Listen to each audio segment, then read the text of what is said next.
Breaking news, ట్విస్టులు, టర్న్లు, ఒకరికి మించి ఒకరు, ఎత్తులకు పై ఎత్తులు. సినిమా రేంజ్ లో ఊహించిన మలుపులతో రోజుకో టర్న్ తీసుకుంటుంది అఘోరాల వివాదం. మహిళా అఘోరి తనకు రాజేష్ నాథ్ అఘోర వివాదం మరో మలుపు తిరిగింది.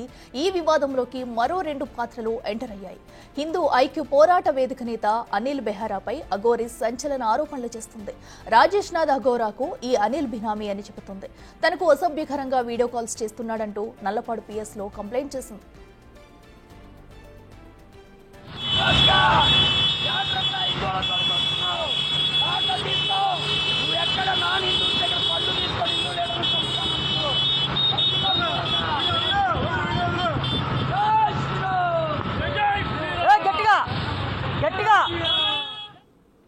అఘోరి ఆరోపణలకు కౌంటర్ ఇచ్చారు అనిల్ బెహారా. అఘోరి అసలు హిజ్రానే కాదని చెబుతున్నారు. ఓ యూత్తో ప్రేమాయణం నడిపిస్తున్నారని ఆరోపిస్తున్నాడు. అంతేకాదు, అఘోరి కొందరితో చేతులు కలిపి రాజేష్ నాథ్ ఆశ్రమాన్ని కాజేసేందుకు కుట్రలు చేస్తుందని చెబుతున్నాడు. ఇంతలోనే అఘోరి ఓ యువతితో మాట్లాడిన ఆడియో లీక్ అయింది. ఆ ఫోన్ కాల్లో అఘోరిని కలవాలని యువతి ఒత్తిడి చేస్తుంది. తాను గురు నిలయంలో ఉన్నానని, ఒంటరిగా రావాలంటూ అఘోరి మాట్లాడిన మాటలు వైరల్ అయ్యాయి. ఈ మొత్తం ఎపిసోడ్ గురు నిలయం చుట్టే తిరుగుతుంది. దాంతో అనుమానాలు వస్తున్నాయి. చెప్పు,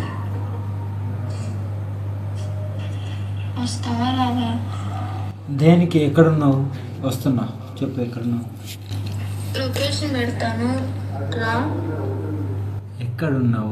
ఇంత కోసుకొని నన్ను రావద్దన్నారు. నేను ఓకేనా? నాకు నిజంగా సీరియస్గా చెప్పి నిన్ను చూడాలనిపిస్తుంది. నాకు నిజంగా బెంగగా ఉంది. నువ్వు నమ్మినా నమ్మకపోయినా ఇది నిజం. సరే, ఒకసారి రా. గుండెలం అయితే రావద్దన్నారు. ఇప్పుడు నేను ఇదే గురు నిలయంలో ఇప్పుడు నీకు వీడియో కాల్ చేసినావు. నన్ను నమ్మలేగా. వీడియో కాల్ చేసి నాకు ఎవరున్నా నీ పక్కన చూపెట్టి అన్నావు కదా. అదే గురు నిలయంలోకి రా. ఒక్కదాన్నే ఉన్నా, నువ్వు ఒక్కదాన్ని రా. మీ అన్నయ్య వస్తే పరుకు కొడతా. వద్దు, నేను రాను. ఇంకా నన్ను రావద్దు అన్నారు. ఎవరు? క్యాన్సర్ చూడరా ఏంటి? ఇప్పుడు నాన్నకు ఒక నిమిషం ఆగు. నాకు ఇంకో ఫోన్ ఉంది, నీకు తెలుసుగా. ఇప్పుడు నాన్న నీకు కాల్ చేస్తారు, నేను రమ్మంటాడు. నువ్వు వస్తావా? రావా? వెళ్ళను, నేను రాను. ఆయన చేత ఫోన్ చేపిస్తా కూడా నేను రాను. అంతే. నువ్వు వస్తా అంటే రా, లేదు నాకైతే నిన్ను చూడాలనుంది.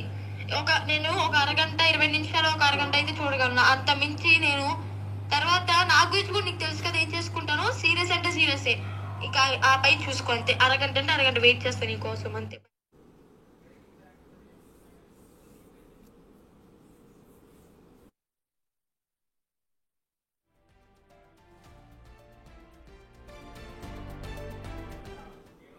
ఇదే అంశానికి సంబంధించి మరింత సమాచారం మా ప్రతినిధి సాయి శంకర్ అందిస్తారు. సాయి శంకర్, చెప్పండి. మనం చూస్తున్నాం, అటు అఘోరి అయితే యువతికి కాల్ చేసి కూడా మాట్లాడడం, ఆడియో కూడా వింటున్నాము. దీని పట్ల అయితే అనిల్ బెహారా కూడా ఒకరిపై ఒకరు పలు విమర్శలు కూడా చేసుకున్నది చూస్తున్నాం. అసలు ఈ మొత్తం ఎపిసోడ్ లో ఏం జరిగింది? పూర్తి డీటెయిల్స్ ఏంటి?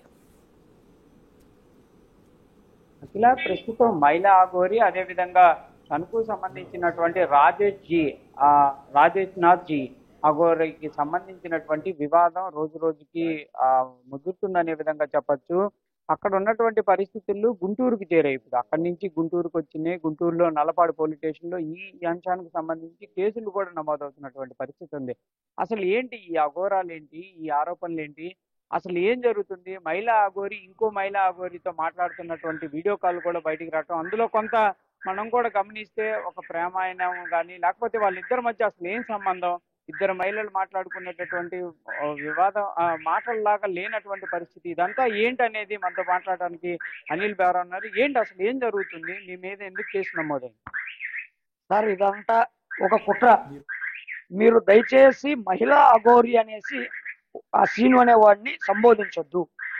ఎందుకంటే అతను ఎవరైతే సర్టిఫికేట్ ఉంది అతని మీద, ఏమని, అతను ట్రాన్స్జెండర్ కాదు, అట్లాగే మహిళ కాదు, అతను జస్ట్ అవయవాలు ఏవైతే ఉన్నాయో అవి మార్పిడి చేసుకున్నారు అంతవరకు అనే ఒక ఇది ఉంది. రెండో విషయం ఏంటి అంటే, వీళ్ళు ఎవరైతే సీను ఉన్నాడో ఆ సీనుని వీళ్ళు డైవర్ట్ చేశారు. పక్కాగా మీకు ఆ వాయిస్ లో వినబడుతుంది. ఒక మహిళ అనేటువంటి ఆమె ఎవరైతే ఉందో మాట్లాడుతుందో, ఆ మహిళా అఘోరి అని చెప్పుకుంటున్న సీను ఎవరైతే ఉన్నారో అతన్ని పక్కాగా వాళ్ళ ట్రాప్ లోకి తీసుకున్నారు. అంటే మాటల ద్వారానే ఇది చేసుకున్నారు అనేది అర్థమైపోతుంది. కారణం ఏంటి అంటే ఈ అమ్మాయి ఎవరైతే మాట్లాడిందో ఈ అమ్మాయికి సంబంధించి అన్న అని ఒకడు ఉన్నాడు, విష్ణు వాడి పేరు. ఆ విష్ణు అనే వాడి గురించి వీళ్ళిద్దరు అన్నా చెల్లెళ్ళని తిరుగుతూ ఉంటారు. వీళ్ళవి ఇన్స్టాగ్రామ్స్ కానీ ఏదైనా చూడండి, వీళ్ళు ఇంత లగ్జరీ జీవితాన్ని గడుపుతున్నారు అంటే, ఇంత లగ్జరీ చేస్తున్నారు అంటే ఆ విష్ణు అనే వాడి పేరు మీద అనేక 420 కేసులు ఉన్నాయి. వాడు కేసుల చుట్టూ తిరుగుతున్నాడు, ఇల్లీగల్. అఘోరి ఏంటి అసలు? మీరు అన్నట్టు నిజంగా ట్రాన్స్జెండర్ కాదని మీరు ఆరోపిస్తున్నారు. ఏంటి ప్రూఫ్లు ఏంటి అసలు? ఆమె అఘోరీనే అని చెప్తుంది, నేను అక్కడ ఉపాసన పొందాను అనే విధంగా వాళ్ళ గురువుల పేర్లు కూడా చెప్తుంది. అసలు ఈ వివాదాలు ఏంటి? ఎవ్రీడే ఒక చోటకి వెళ్ళటం, వివాదం చేయటం, ఏంటి ఇదంతా ఎట్లా? Sir, media stunt. ఎక్స్పోజ్ అవ్వాలి. ఎక్స్పోజ్ అవ్వడం కోసం ఏదో ఒక స్టంట్ చేయాలి. రోజు ప్రతి ఒక్కళ్ళకి హిందుత్వాన్ని అడ్డం పెట్టుకొని మేము పోరాడుతున్నామని చెప్పుకుంటూ ఒక సోషల్ మీడియాలో మార్కెటింగ్ చేసుకుంటూ డబ్బులు సంపాదిస్తూ ఉన్నారు. అట్లాగే యూట్యూబ్ల ద్వారా డబ్బులు సంపాదిస్తూ ఉన్నారు. కాబట్టి హల్చల్ చేయాలనేది నేను అడుగుతున్నాను. 2014 ముందు కావచ్చు, అయోధ్య ఉద్యమం కావచ్చు, ఈ మూమెంట్ లో ఎక్కడైనా ఈ చెప్తున్నటువంటి అఘోరి పేరు చెప్పుకుంటున్నటువంటి సీన్ గాడు ఉన్నాడా?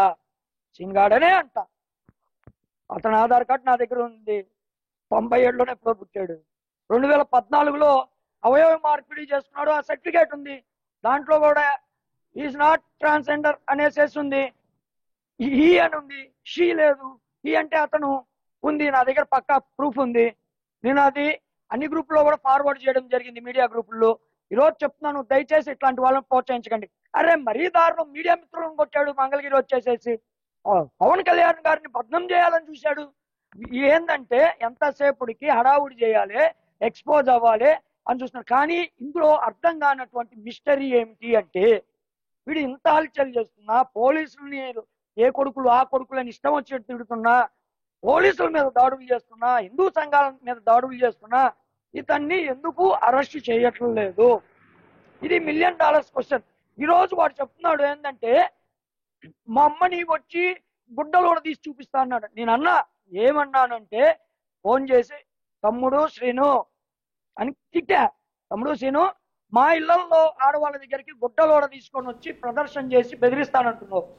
అదే 80 మంది ఆ రోజు రాత్రి 80 మంది కార్యకర్తలు నా దగ్గర ఉన్నారు. ఎందుకున్నారు అంటే పోస్టర్లు అంటించడానికి, శ్రీరామనవమి శోభాయాత్రకు ఉన్నారు. అదే టైంలో వీడి అనుచరుడు ఎవరైతే ఇందాక ఒక అమ్మాయి మాట్లాడిందే, చెప్పండి ఏంటి సనాతన ధర్మతో ఇదంతా ఏంటి? ఇదంతా కూడా సార్, సనాతన ధర్మానికి చీడ పురుగులు పెట్టినట్టు పెట్టారు. ఖచ్చితంగా చెప్తున్నాం, హిందూ సమాజంలో నాయకుల పేరు చెప్పుకోవడం కాదు, మేము ధర్మం కోసం పోరాటం చేసినటువంటి వాళ్ళు. మేము ఈ ధర్మం కోసం పోరాడుతున్నాం. మళ్ళీ చెప్తున్నాం, చీడ పురుగులు ఏరేస్తాం. ఎన్ని కేసులు అయినా పెట్టుకోండి.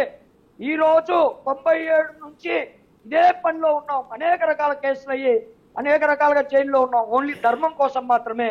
చీడ పురుగులారా చెప్తున్నాం. ఈరోజు హిందూ సమాజం ఒక తాటి మీదకి వస్తుంది. మీ వెనకాల కొంతమంది ఉండి మీకు ఫారెన్ ఫండ్ పంపించి, నేను ఈ రోజు అడుగుతున్నా, వీడు ఈ విధంగా కారులో తిరగడానికి, ఇంత లగ్జరీగా జీవితం గడపడానికి, ఇట్లాగ అమ్మాయిలకు గిఫ్ట్లు ఇవ్వడానికి వీడికి డబ్బులు ఎక్కడి నుంచి వస్తున్నాయి?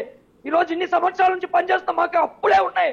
కానీ ధర్మం కోసమే అప్పులు ఉన్నాయి. మాకు కేసులు ఉన్నాయి మా మీద. మా సొంత ఖర్చులతో కేసులు చుట్టూ తిరుగుతున్నాం. చెప్తున్నాం, చెడ పురుగులారా ఏరేస్తాం, ఒక్కొక్కడిని ఏరేస్తాం. ఇది ప్రధానంగా అట్లా మనం చూడొచ్చు క్లియర్గా. ఈ అంశంలో అయితే ఈ సనాతన ధర్మం అనేటటువంటి ఒక అంశం వెలుగులోకి రావడం, దీనిని అనేక మంది కూడా ఒక రకంగా చెప్పాలంటే ఎట్టుపోతుందో తెలియనటువంటి పరిస్థితులు ఉన్నాయనే విధంగా హిందూ సంఘాలు కూడా ఆరోపిస్తున్నాయి. చూడాలి మరి ఈ మహిళా అఘోరికి సంబంధించినటువంటి వచ్చినటువంటి సర్టిఫికేట్లు కానీ, వాయిస్లు కానీ, ఇవన్నీ ఏ విధంగా ముందుకు వెళ్తాయనేది కూడా చూడాల్సినటువంటి పరిస్థితి అయితే కనిపిస్తుంది. Okay, right Sai.